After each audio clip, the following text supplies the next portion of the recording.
de quelque chose pendant 10 000 heures de façon constante et continue pendant 10 000 heures pour pouvoir avoir ce qu'on appelle l'excellence dans le secteur.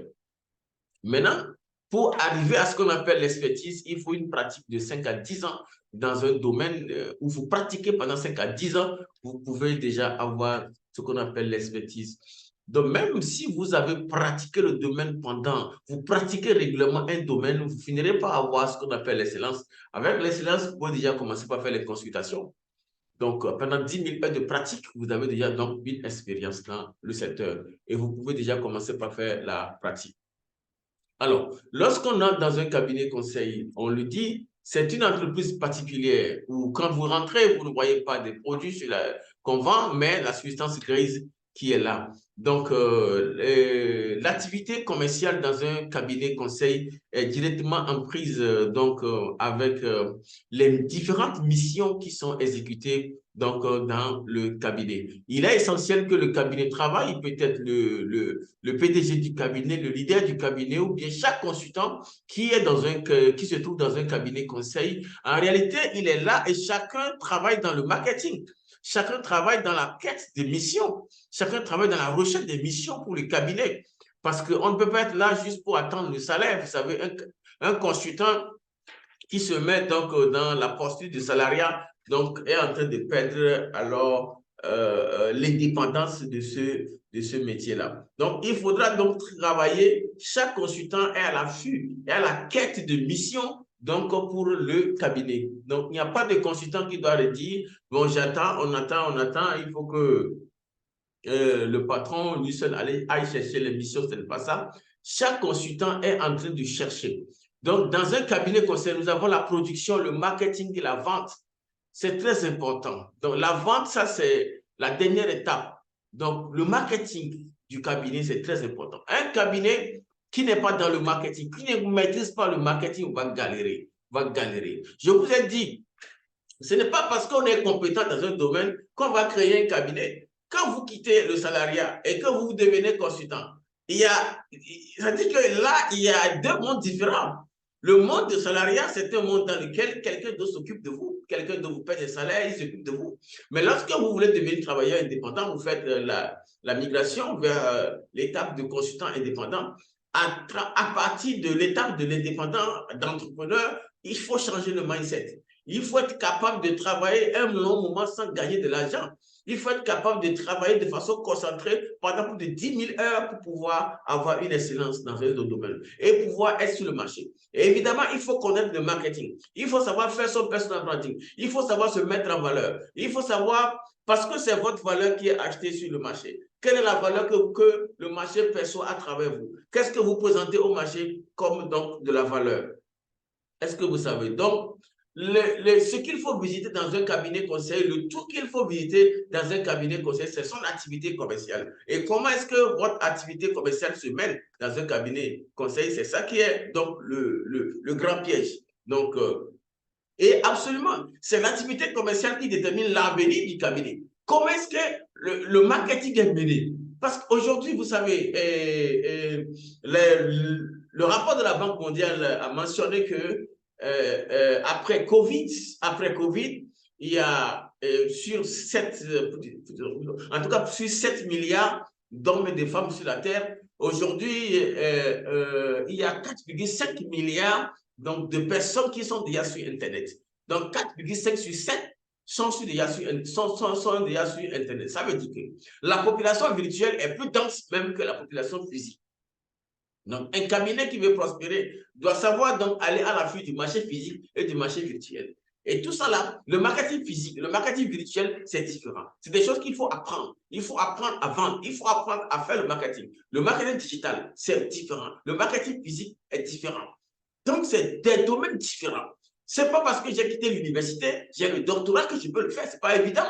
Parce qu'il y a des disciplines qui ne sont pas enseignées dans les universités. Il y a des disciplines comme la vente, le marketing, la communication, la prise de parole en public, le développement personnel et le business. Tout ça, ce n'est pas enseigné dans les cours académiques.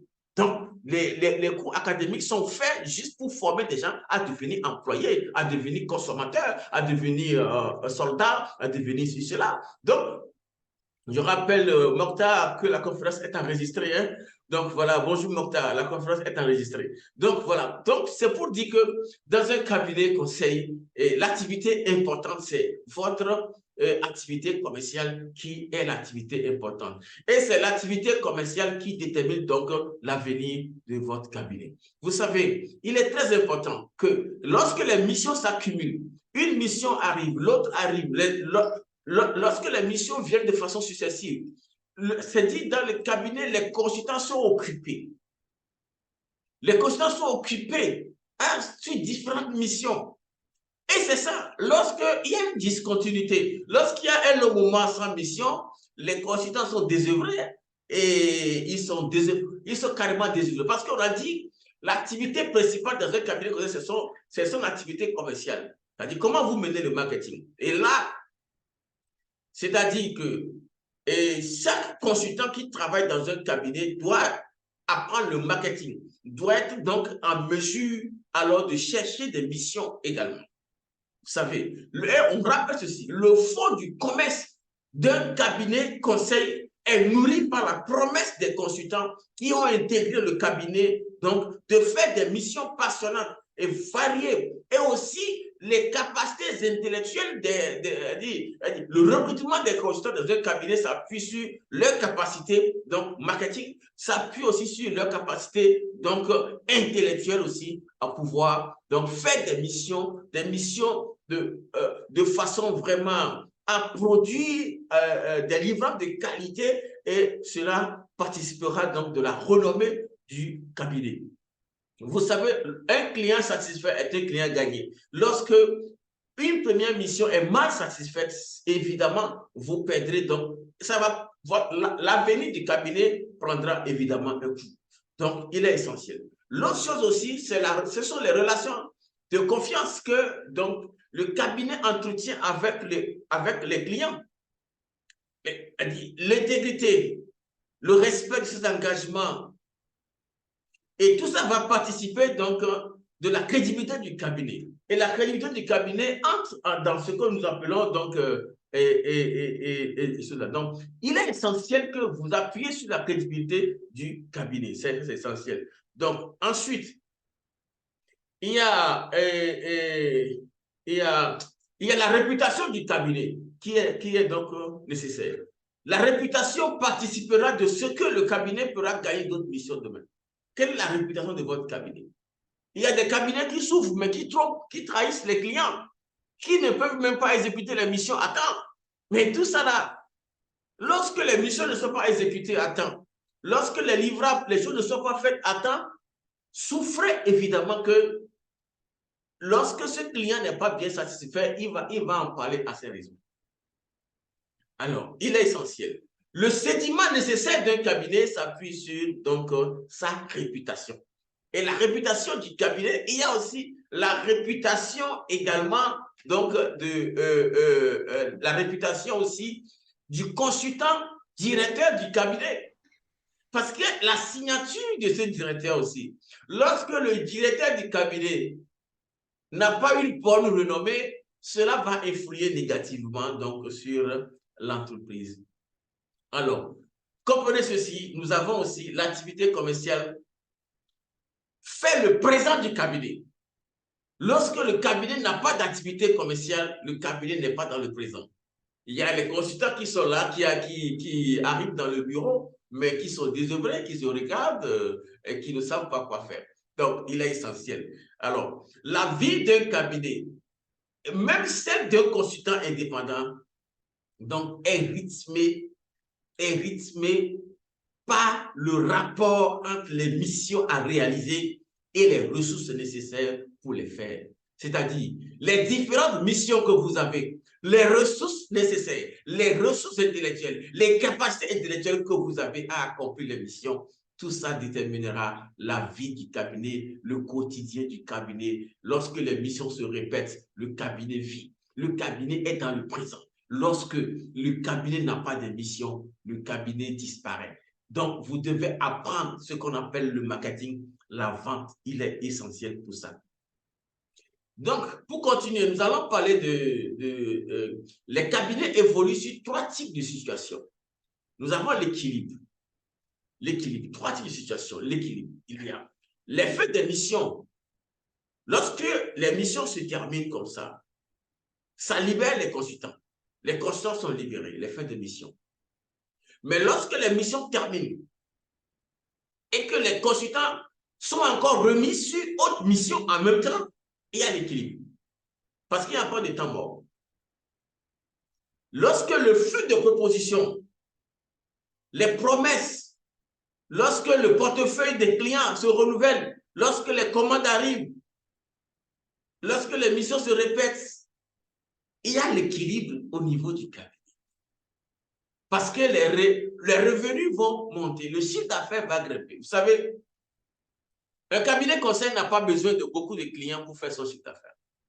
Même 3 ou 4 clients, vous pouvez déjà atteindre votre chiffre d'affaires dans l'année. Donc, il faudra que les missions se répètent. Si un client peut apporter 2 ou 3 missions pour vous dans l'année, ainsi de suite, les consultants qui sont, même les juniors qui travaillent avec vous dans le cabinet ne seront pas désœuvrés. C'est ça qui est essentiel, que les gens ne soient pas désœuvrés. C'est ça qui est essentiel. Donc, il faut que... Donc, on parle de l'équilibre. Donc, nous avons aussi les sous-activités. La sous-activité. Oui. Donc, lorsque les consultants finissent les missions, ils sont obligés donc d'attendre jusqu'à ce que par hasard une autre mission arrive, ou bien les consultants connaissent un temps long d'inactivité. Lorsque les consultants connaissent un temps long d'inactivité, donc ils vont rentrer dans la sous-activité, des activités qui n'ont pas de forte rentabilité. Lorsque vous faites des activités qui n'ont pas de forte rentabilité, ça agit sur le chiffre d'affaires du cabinet. Donc, quand les activités n'ont pas de forte rentabilité, souffrez que ça agit sur donc, le chiffre d'affaires du cabinet. C'est ça la sous-activité au niveau donc, des cabinets. Nous avons aussi ce qu'on appelle la suractivité. La suractivité, c'est que les cabinets sont débordés. OK. Les cabinets sont débordés. Les cabinets sont débordés par Monsieur Saïd, c'est une conférence. Nous avons encore quelques minutes, donc vous pouvez rester si vous n'êtes pas trop pressé. Voilà, donc c'est une conférence en fait. Donc, comprenez ceci, et nous sommes en train de nous entretenir sur cette thématique pour cette conférence-là, visite guidée d'un cabinet conseil. Donc, c'est la thématique de la conférence de ce matin.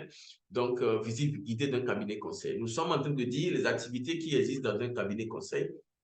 Nous avons parlé de l'équilibre, nous avons parlé de la sous-activité, nous allons parler aussi de la suractivité. Lorsque les consultants ont lorsque le cabinet a beaucoup de missions, les consultants sont débordés. Il y a beaucoup de missions et les consultants sont sollicités de partout. Les gens ne savent pas où donner de la tête et les besoins clients sont là. Donc, évidemment, il faut donc le planning, les délais qui s'étirent et tout ça là. Il y a la suractivité et parfois les consultants peuvent travailler de longues heures dans la journée, même tardives dans la journée. Et il y a aussi, dans ce sens-là, et les cabinets fonctionnent très bien lorsqu'il y a une suractivité, il y a beaucoup d'activités, beaucoup de missions qui se renouvellent. Le cabinet est donc dans la suractivité. Donc ensuite, pour parler du fonds commercial dans un cabinet conseil, il ne faut pas minimiser vos relations avec les clients. Les relations avec les clients, c'est ça qui constitue le capital le plus important. Il faut évidemment une bonne relation solide avec les clients. Parfois aussi, j'ai rencontré des cabinets qui n'ont même pas de contacts avec les clients. Il faudra aussi, en fin d'année, faire des surprises à vos clients, de garder une bonne relation avec les clients, entretenir de bonnes relations. Tout cela fait partie donc de la renommée du cabinet. Évidemment, développer une bonne relation interpersonnelle avec les clients et travailler avec eux sur beaucoup de choses. Eux aussi, aider les clients sur d'autres problèmes qui ne relèvent même pas de votre mission. Et cela, c'est très important. Évidemment, il y a aussi la marque du cabinet. La marque, quelle est la marque de votre cabinet? C'est-à-dire, nous sommes à l'ère de l'image. Quelle est l'image que votre cabinet transmet aujourd'hui? Lorsqu'on cherche votre cabinet sur Google, en quelques clics, qu'est-ce qui sort sur votre cabinet? Qu'est-ce qu'on lit sur votre cabinet? La renommée du cabinet, les activités du cabinet. Même le directeur du cabinet aussi, quelle est sa renommée? Donc, la marque constitue le poids institutionnel d'un cabinet, la marque du cabinet, la marque de votre logo, votre identifiant. Quelle est l'empreinte que vous laissez sur le digital ou sur le physique? Quelle est l'empreinte? Parce que la marque de votre cabinet, votre réputation, joue un très grand rôle dans la capacité à ouvrir des portes et des facilités pour accéder à des opportunités, d'entrer dans des grandes relations, peut-être avec les chefs d'État, avec les ministres, les dirigeants, avec les grandes institutions. C'est la renommée qui fait en réalité. Même en termes d'honoraires, vous savez, il y a des consultants qui sont sous-payés, mais ils ne savent pas pourquoi. C'est votre réputation, c'est votre marque. Qu'est-ce que vous faites? C'est ce qui est fait, c'est rien n'est fait, rien n'est fait. Donc, quelle est la marque, l'insigne de votre cabinet, l'insigne de vous-même en tant que consultant, votre personal branding? Ça participe de la valeur horaire que le marché va percevoir et pour le cabinet et pour le consultant lui-même. Et pour le cabinet et pour le consultant lui-même. C'est très important cela. Vous savez, et puis le monde du cabinet est dominé aujourd'hui par, surtout dans le domaine anglo-saxon, c'est dominé par des grands cabinets de renom. Il y a les Deloitte, il y a IBM, des grands cabinets de renom aussi qui existent, qui ont pris du temps pour bâtir leur réputation. Cher ami Mokhtar, la conférence est enregistrée. Donc, il y a des cabinets qui ont pris des années pour bâtir leur réputation. On ne peut pas naître aujourd'hui et dire qu'on doit avoir la même renommée que ces cabinets. C'est un travail de jour en jour. C'est un travail de jour en jour. Vous savez, on ne peut pas pousser l'éléphant dans un frigo, mais on peut décomposer la viande de l'éléphant et mettre les morceaux dans le frigo. Donc, ça veut dire vos grands objectifs. Quel chiffre d'affaires le cabinet veut faire dans l'année? Dans 2 ans, 3 ans, nous serons à quel standard? Nous serons à quel niveau? En tant que consultant, je serai à quel niveau? Mondial ou bien régional ou bien de mon pays, je serai à quel niveau? Quelle est la réputation que je vais bâtir? Pour le cabinet, quelle serait donc la réputation? De telle sorte que les dirigeants puissent percevoir notre cabinet, de telle sorte que les dirigeants puissent me percevoir en tant que consultant et me confier des missions. Tout ça, c'est nécessaire. Il ne faut pas blaguer. Vous savez, donc la marque est très importante aujourd'hui.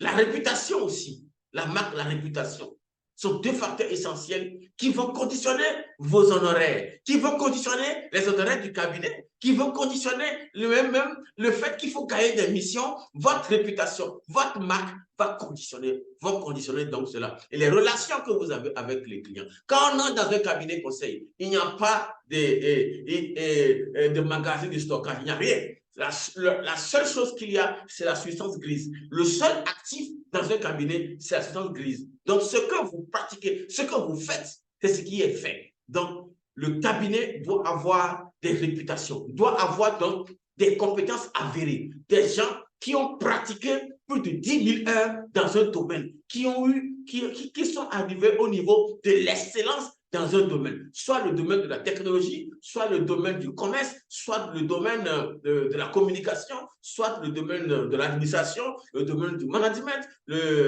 soit dans le domaine de l'éducation.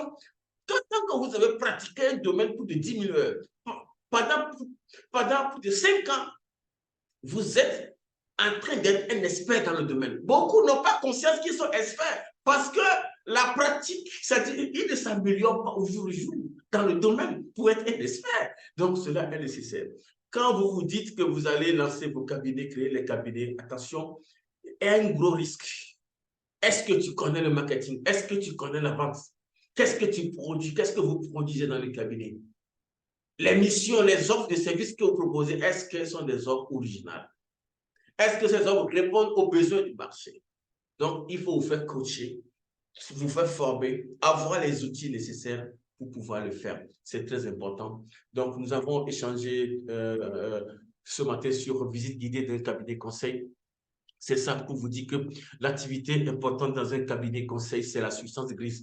Lorsque vous rentrez dans un cabinet conseil, donc c'est la substance grise qui fait donc un cabinet. Et dans un cabinet conseil, il y a l'équilibre des activités. Lorsqu'une mission termine, une autre arrive. Donc, le cabinet est équilibré. Il y a parfois la sous-activité lorsque le cabinet n'a pas vraiment des missions qui se renouvellent. Les consultants sont désœuvrés, sont obligés de se livrer à des activités qui ne peuvent pas apporter de grande valeur ajoutée. Il y a aussi la suractivité, la surabondance des missions. Ça peut occuper beaucoup plus les consultants et entraîner donc de gros chiffres d'affaires pour le cabinet. Alors, le fond commercial dans un cabinet conseil, c'est surtout ces activités, les relations clients, les relations particulières avec le client, les relations interpersonnelles avec le client, axées sur la réputation, axées sur la dignité, le respect de ses engagements, etc. Deux choses sont nécessaires pour construire, pour déterminer l'avenir du cabinet. Il y a la réputation du cabinet et du consultant.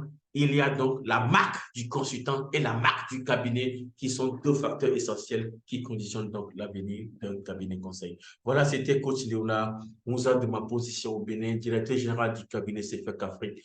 Voilà, merci beaucoup de m'avoir suivi de ma position au Bénin. Voilà, merci beaucoup. Je vous laisse la parole pour votre participation si vous avez quelques mots à dire.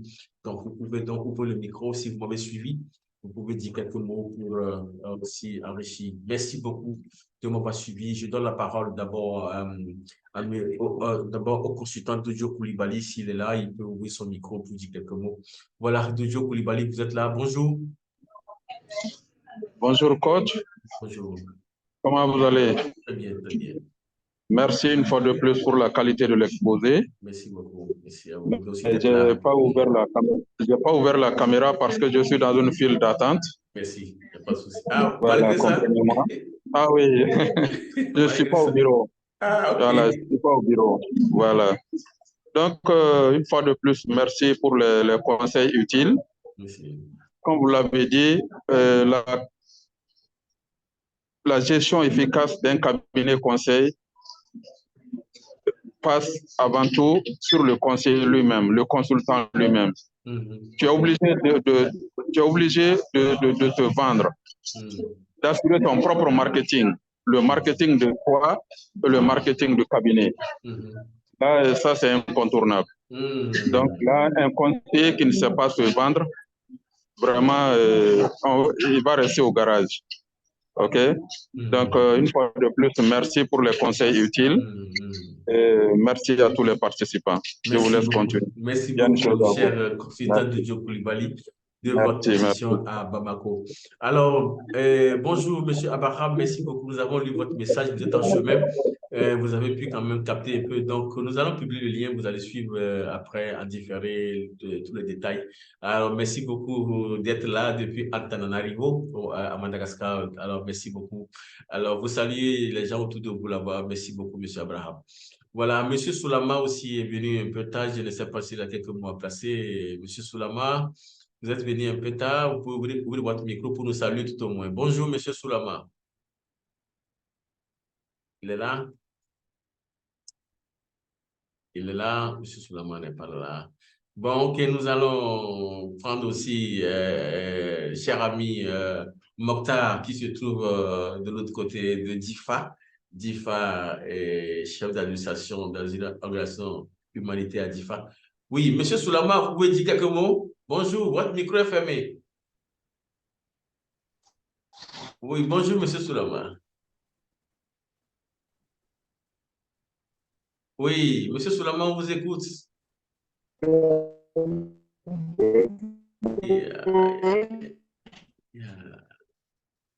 Votre réseau n'est pas bon.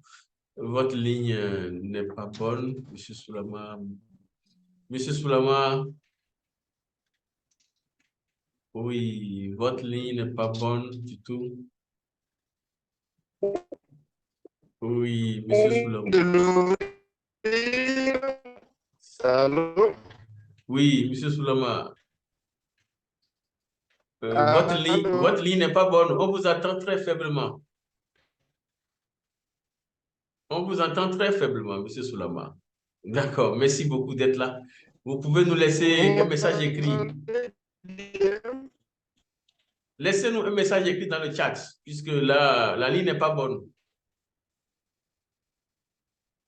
Donc, nous allons prendre, cher ami Mokhtar, qui se trouve à Difa, de l'autre côté du Niger.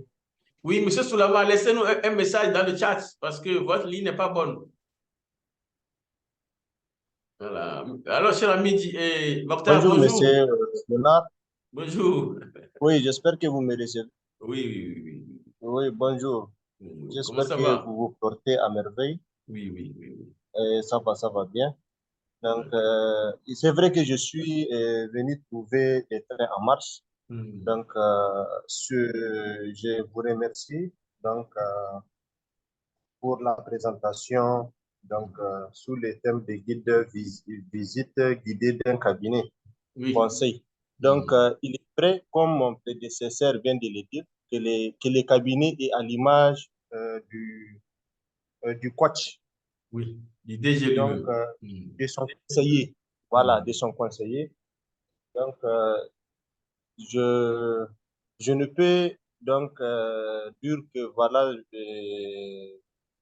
comme vous venez de me présenter auprès des autres, je suis administrateur, j'occupe un poste, je suis dans une organisation de la place humanitaire, donc j'occupe le poste d'administrateur. Il est vrai que le thème de cabinet et de marketing, donc je ne suis pas dans, c'est-à-dire je ne me suis pas inscrit donc, dans les cadres de formation allant dans ce sens. Donc, je ne peux dire que je réitère vraiment une fois de plus mon intention de continuer à me former dans votre cabinet. Donc, je me suis formé en 2 formations ici avec vous et j'ai l'intention de continuer avec vous. Donc, avec votre suivi de proximité, nous sommes tout le temps ensemble. Donc, je vous remercie.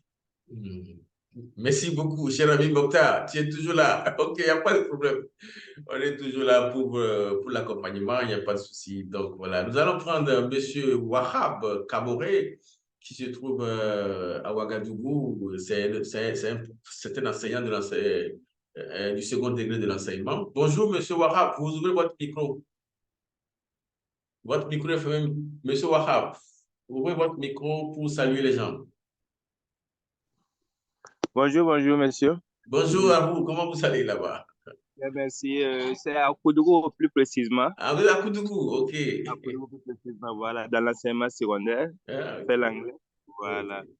Grandement Vous avez merci suivi la conférence? Oui, sans faute, sans faute. Voilà, je l'ai vraiment apprécié. Vraiment, comme le disaient mes prédécesseurs, vraiment, bon, je ne saurais quoi vraiment ajouter, quoi. Bon, bon vent, ils ont tout dit. Voilà, on attend voir la suite maintenant, comme nous sommes des nouveaux pour le moment. Voilà, on verra à la suite. D'accord, merci beaucoup.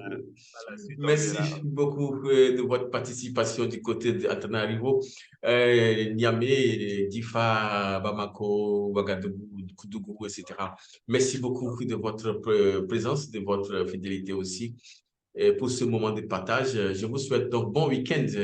Heureux de vous retrouver la semaine prochaine en bonne forme et tous en bonne forme aussi pour nous attaquer à nos gros objectifs. C'est très important. Donc, je vous souhaite que du meilleur. Bon week-end à vous. Plein de joie autour de vous. Merci beaucoup. Allez, bye bye. Merci. Merci. Merci.